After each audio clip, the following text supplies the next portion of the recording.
Direction le Héron, en Seine-Maritime à présent, là où Antonio enseigne l'escrime aux élèves de primaire.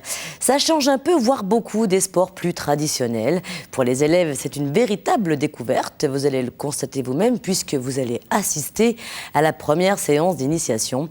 Une première qui risque fort de se poursuivre car Antonio est maître d'armes à la Ligue d'escrime de Haute-Normandie qui a signé une convention avec l'Éducation nationale. C'est un reportage de France 3 Rouen. On va aller à la voiture pour prendre le matériel et puis la mener sous le préau. Antonio Méfait est un maître d'armes. Depuis 20 ans, il enseigne l'escrime dans les écoles primaires. Comme à chaque première séance, il explique les règles du jeu et fait découvrir l'équipement aux enfants. Ici, on a la lame. On peut dire, tiens, on va dire que c'est les vestes Harry Potter, d'accord? On va dire ça. Alors là, c'est... Donc là, c'est Serdaigle, Gryffondor, Serpentin, non, Serdaigle et puis ça, Pouf-Souffle. Voilà, d'accord. L'escrime est un sport individuel, mais pour s'habiller, il faut jouer collectif. Et parfois, faire une rosette est le premier combat de la journée. T'arrives pas à lui faire le nœud? Une fois la veste enfilée, le masque posé sur la tête et l'arme à la main, le combat peut commencer. Jeune mousquetaire, en garde, combattez. On touche pas avec la pointe. Ah ouais, eh ben alors, c'est pas grave, personne n'a le droit. Ça te plaît ça comme sport? Qu'est-ce que t'aimes bien dans l'escrime?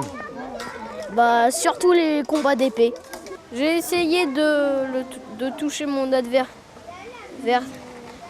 et il n'a pas arrêté de me stopper à chaque fois. Mais à un moment, j'ai fini par l'avoir. Les élèves suivront 8 cours d'initiation. La Ligue d'escrime de Normandie a signé une convention avec l'Éducation nationale. Chaque année, 7000 enfants découvriront ce sport à l'école. Et puisque la campagne ne vient pas à l'escrime, c'est l'escrime qui va à la campagne. Pour moi, en fait, c'est un réel bonheur de venir dans ces classes-là parce que j'apporte le sport à des enfants qui ne peuvent pas en avoir. Il y a une approche ludique de l'escrime que l'on peut apporter et qui fait que les enfants accrochent tout de suite et l'imaginaire se met en route. Les mousquetaires, Zorro, et l'apprentissage en devient que plus plaisant pour eux. Ciel, vie, terre. Antonio vient ici au Héron depuis 7 ans. Au départ, les cours étaient financés par l'association des parents d'élèves. Aujourd'hui, on pioche dans la subvention communale et dans le budget prévu pour les sorties de l'école. Mais pour la directrice, le jeu en vaut la chandelle. Les enfants sont très contents. Ça fait partie aussi de nos objectifs parce que dans les compétences qu'ils doivent développer, il y a vraiment le sport de combat. C'est un sport de combat codifié. L'activité est difficile à mettre en place en campagne car peu d'établissements ont les structures adaptées. Ici, on pratique en plein air et quand il pleut, les cours sont annulés. Le sport à l'école crée tout de même des vocations. L'an dernier, 2 élèves du Héron se sont inscrits dans un club du département. Malgré tout, l'escrime reste un sport peu pratiqué à l'école. Elle n'a toujours pas porté l'estocade au Saint-Football.